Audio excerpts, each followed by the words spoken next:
Hello, everybody, and welcome back to another episode of the podcast. I just got back from my trip to Hanoi, so back to my hometown for a couple of days, and it's been absolutely wild. I did not believe that those 4 days, so many things happened to the point that I was completely drained and overwhelmed. So I thought a better way to kind of start things over or help me to get back into the routine would be to record another episode. And also I'm getting my facials done this afternoon, so it's going to be a good step in cleansing this energy and kind of getting rid of whatever that's left in 2024. I have yet to make my vision board for the new year, so that's the goal for this weekend. I'm trying to take things one step at a time because, traveling drains me. And I just think that, it's best that I allow myself this time to kind of pick things up gradually. So I thought I would do an episode on how to get out of a rut, which is such a fitting topic for today's episode. So I'm going to give you some tips and tricks on what I've been doing or I am doing right now to help me kind of getting out of the rut and getting back on track on achieving and accomplishing whatever goals and objectives I have for myself. And this is just a great way to kind of start the new year's off, I think. So yes, without further ado, I'm going to get straight into the content. Okay, so getting out of a rut, the first tip that came to my mind was you need to embrace this feeling of being stuck, being stagnant in a rut, and letting yourself feel as bad as you can possibly feel to the point that you cannot tolerate that feeling anymore, and to the point that you cannot let yourself be in that stagnant place any longer. And that's gonna force you to do something about it and to have to change it eventually. So this is one of the things that I do. So for example, if I want to get better at my diet and my nutrition, things like that, I allow myself to eat something unhealthy if I crave it. But I know that afterwards of eating something unhealthy like junk food, I'm gonna feel horrible, and that's gonna be the motivation that I need to change. It kind of sounds counterintuitive, but I truly believe that you don't have to rush being, trying to get out of a rut. I think you should embrace the rut and letting yourself kind of mourn that or be in that stagnant, that horrible place for as long as you can be, in order for you to feel as bad as you can feel. And that's going to be the motivation that you need to change. So that's the first thing that I always do, because I feel like when people are in a rut, if they don't feel good, or they don't feel productive enough, they're gonna feel guilty, and they're gonna want to try to kind of speed and rush through getting out of a rut. And in my personal circumstances, that doesn't work. Whenever I rush or whenever I try to force myself out of a rut, I cannot keep up with that habit or that goals that I set for myself. So instead, I would allow myself to be in that stagnant place for as long as possible until it's the final straw and I need to change, or else I'm gonna go crazy. That's the moral behind it. So that's the first thing that I do. So do not rush getting out of a rut. The next thing, I always say this in every single self-help podcast of mine, is that small steps are what you need, and then start with the mindset. Everything comes down to the mindset. The mindset will drive your actions. So if you have the right mindset, your actions will follow, and same thing, vice versa. If you have the wrong mindset, the so-called wrong mindset, your actions will reflect your mindset. So eliminate the all or none mindset when it comes to getting out of a rut. I feel like this is a very unhealthy mindset to have, especially if you're somebody that's dealing with being at a very stagnant place, because you have to feel like you have to do everything, or else you're not doing enough, or you're not doing anything. The first example that comes to my mind when it comes to this mindset is working out, right? I used to think that I need to work out as strong as possible. I have to lift the heaviest weights. I have to run the longest. I have to, sweat the most, for example, for that exercise or for that workout to be effective. If I'm not sweating, if I'm not lifting the heaviest weights that I can, I am not doing anything, and that's not doing me any service. Good, things like that. And I think that's something that we need to eliminate, because with everything, it's going to be a gradual process. And even though you might not see the results like now, but the seeds are growing. I have this analogy in my head, how when we plant the seed, it takes a couple of days before, it kind of sprouts.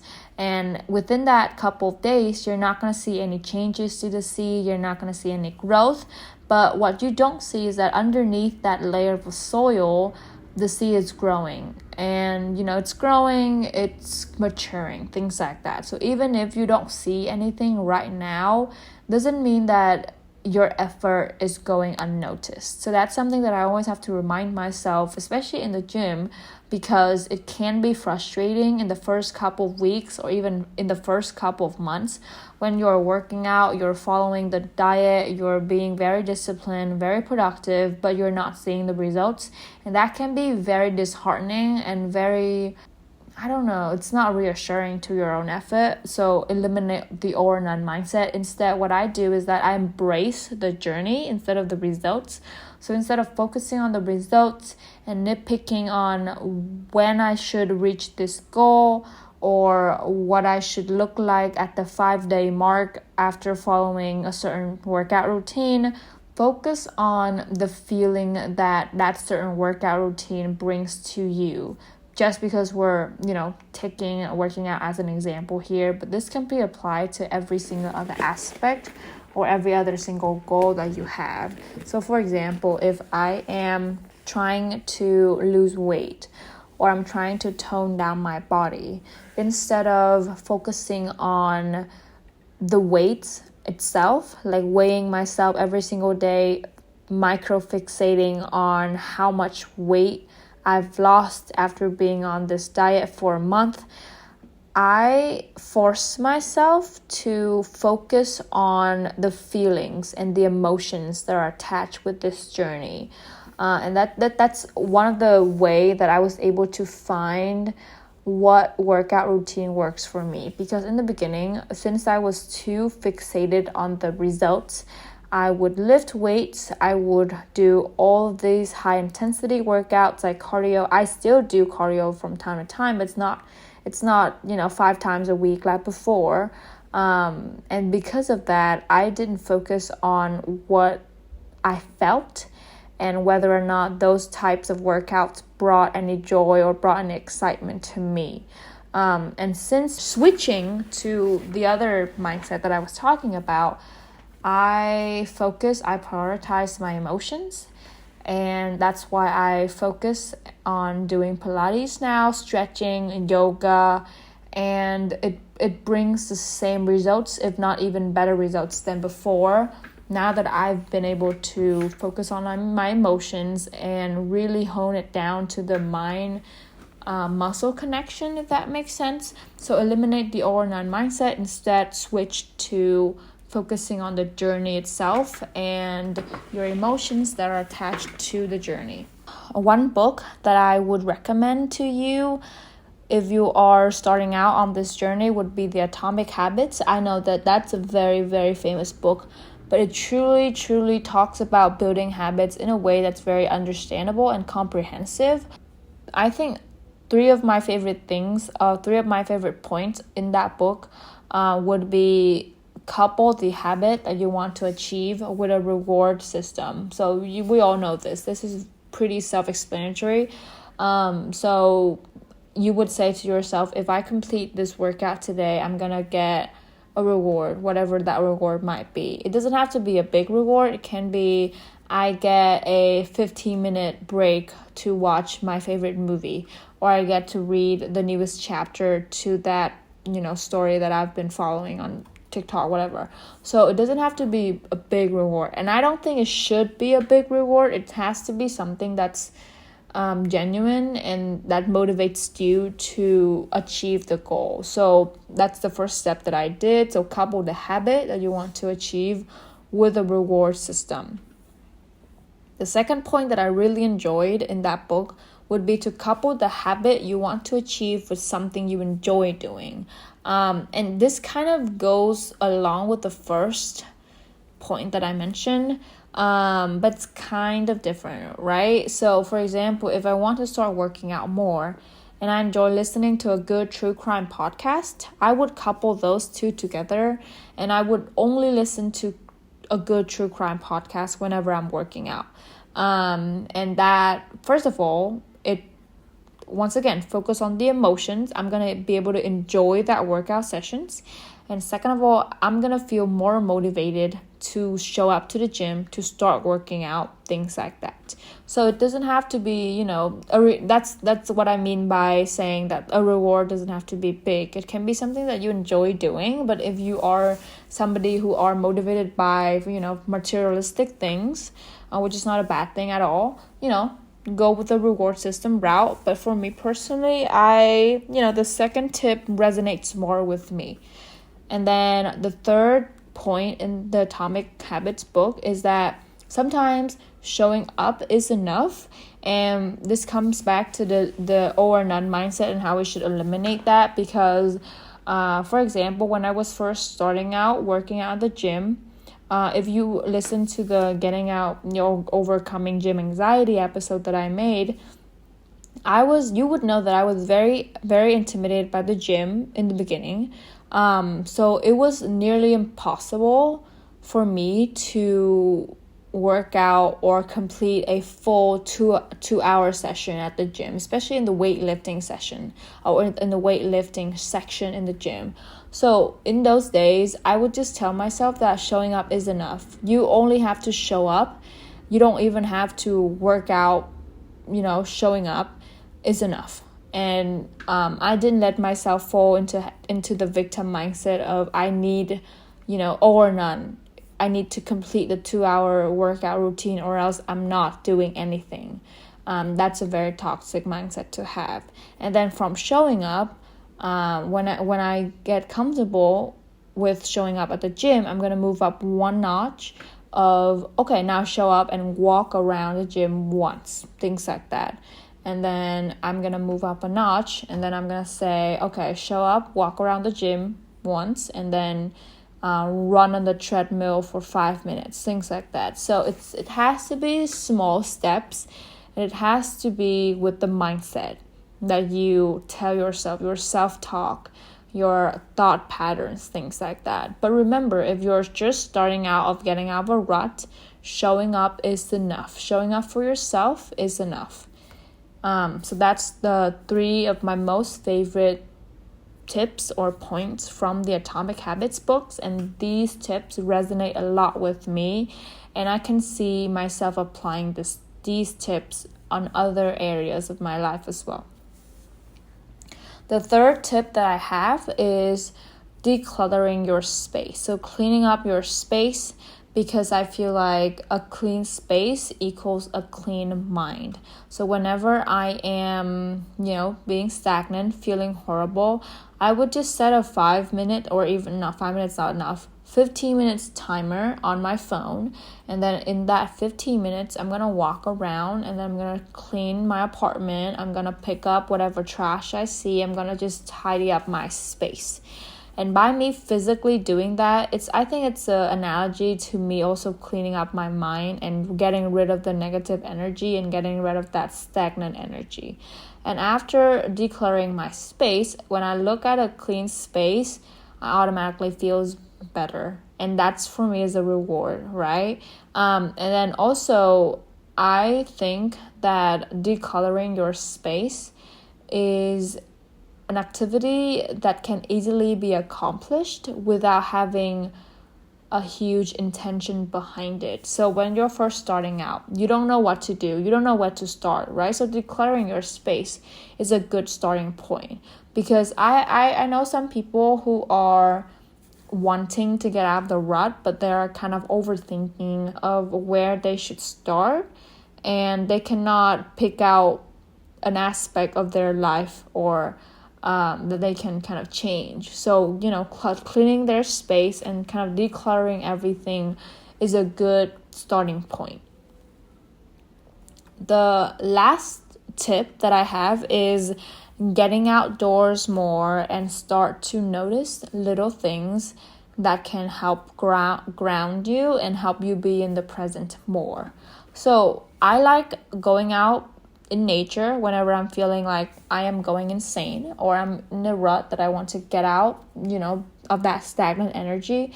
I would go on a walk, go on a hike, preferably go to nature, sit in nature, and then just sit there and do nothing and observe. So that is very grounding and that's very soothing for me, and that instantly uplifts my mood.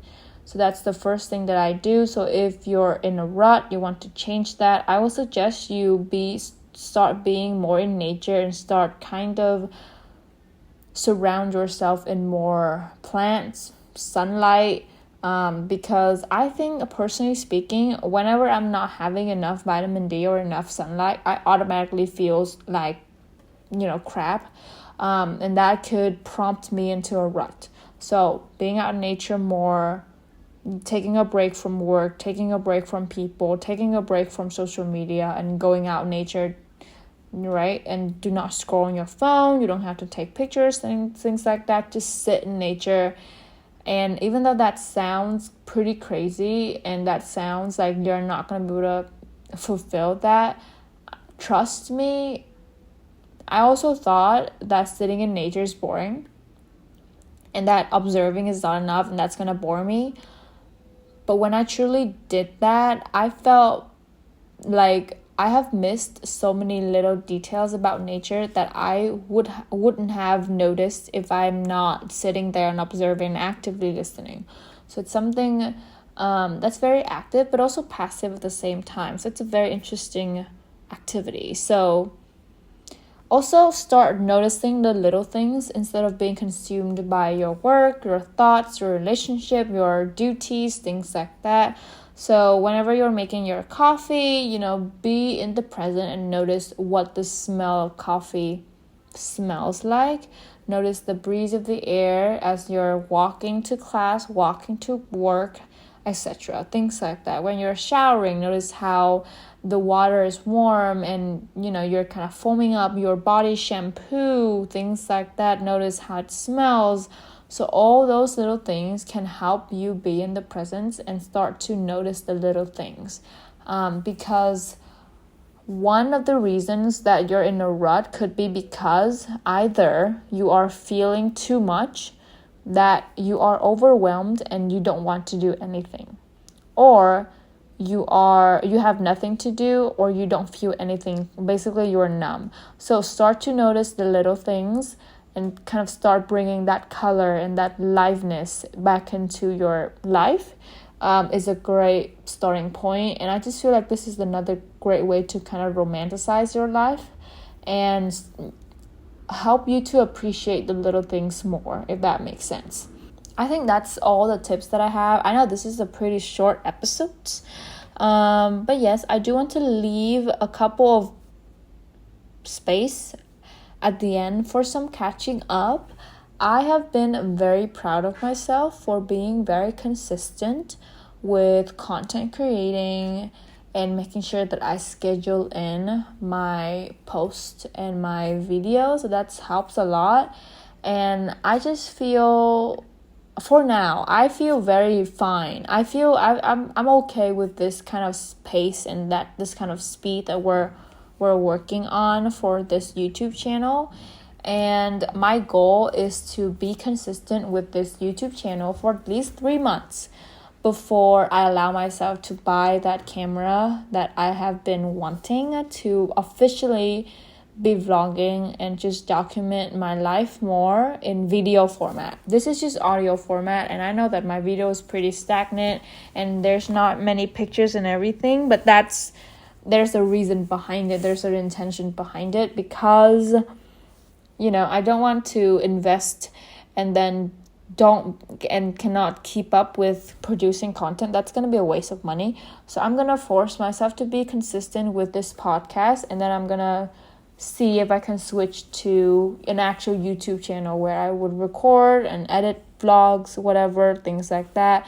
And I also want to allow myself that time in between to think of what type of content I want to make if I am to buy that camera, what niche I want to go down. Is it going to be because I'm a student vlogs, like studying, tips and tricks on about to graduate, things like that? Or is it because or is it more towards beauty, because I'm very interested in makeup, fashion, lifestyle, beautifying myself, self-care, right? So I need to find a niche that I want to go down and then take this YouTube thing seriously, because I truly believe that my mission in life, or my purpose, at least for now, would be to create and earn money from YouTube and social media. That's my passion, and I need to be more consistent with that in the long run. But yes, thank you for listening.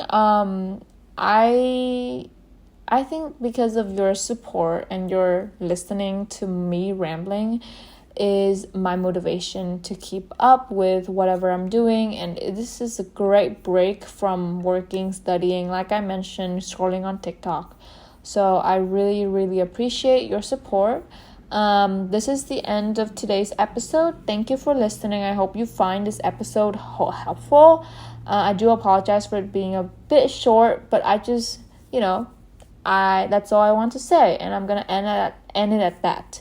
So thank you for listening. I appreciate you. If you're a new listener, welcome to the fam. If you're not, if you're a visiting listener, thank you for listening to me rambling. But I'm gonna see you very soon with another episode, and until then, bye bye.